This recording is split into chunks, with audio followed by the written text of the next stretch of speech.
Buku Aktiviti Bahasa Melayu Tahun 1, Jilid 1, Muka Surat 51 hingga 53. Muka Surat 51, arahannya ialah bina dan tulis ayat. Untuk menjawab latihan ini, anda perlu membina ayat menggunakan perkataan ataupun frasa yang diberikan. Lihat gambar yang pertama. Frasa yang diberikan ialah menyediakan sarapan. Contoh ayat yang diberikan pula ialah Ibu Rizal menyediakan sarapan. Gambar yang kedua. Perkataan yang diberikan ialah bersarapan.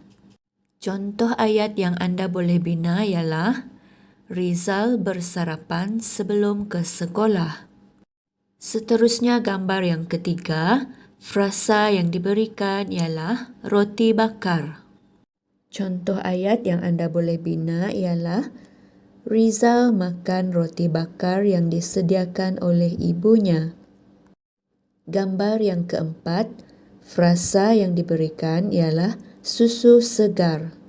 Contoh ayat yang anda boleh bina ialah Rizal juga minum susu segar untuk sarapan. Yang terakhir, gambar yang kelima, frasa yang diberikan ialah sentiasa cergas. Contoh ayat yang anda boleh bina ialah Rizal sentiasa cergas kerana bersarapan pagi. Sekarang kita pergi ke muka surat 52. Arahan yang diberikan ialah teliti gambar dan catat maklumat.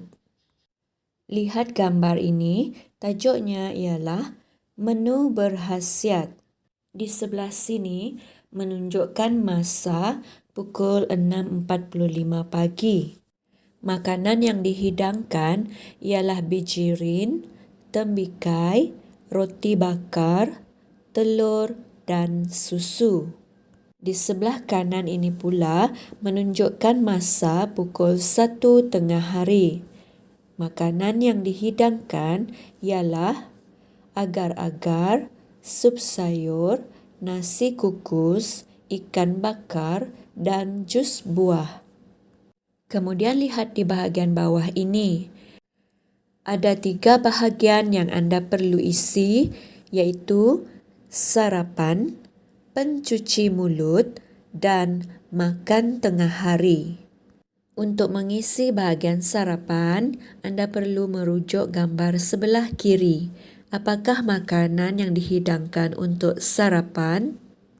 Makanan yang dihidangkan untuk sarapan ialah bijirin, roti bakar, telur dan susu. Lihat pula bahagian makan tengah hari. Anda perlu merujuk gambar sebelah kanan. Apakah makanan yang dihidangkan untuk makan tengah hari? Makanan yang dihidangkan untuk makan tengah hari ialah sup sayur, nasi kukus, ikan bakar dan jus buah. Bagaimana dengan bahagian yang di tengah-tengah ini, iaitu bahagian pencuci mulut? Apakah itu pencuci mulut? Maksud pencuci mulut ialah manisan yang dihidangkan selepas makan. Menu bagi pencuci mulut dalam gambar ini ialah tembikai dan agar-agar. Seterusnya kita pergi ke muka surat 53. Arahan yang diberikan ialah baca teks dan tulis maklumat. Teks ini bertajuk Tahu Bakar Warung Pak Busu. Rajah yang perlu anda isi ini pula bertajuk Kelebihan Tahu Bakar. Untuk mengetahui apakah kelebihan tahu bakar, mari kita baca teks ini terlebih dahulu. Pak Busu menjual tahu bakar. Rasa tahu bakar Pak Busu enak. Tahu bakar Pak Busu juga tidak berminyak. Dalam tahu bakar ada timun, tauge dan sengkuang. Sayur-sayuran ini mengandungi vitamin. Tahu bakar ini dimakan dengan kuah kacang. Kacang mengandungi protein yang berguna untuk membina tubuh. Berdasarkan teks yang telah kita baca ini, terdapat 4 kelebihan tahu bakar. Kelebihan yang pertama, tahu bakar enak. Yang kedua, tahu bakar tidak berminyak.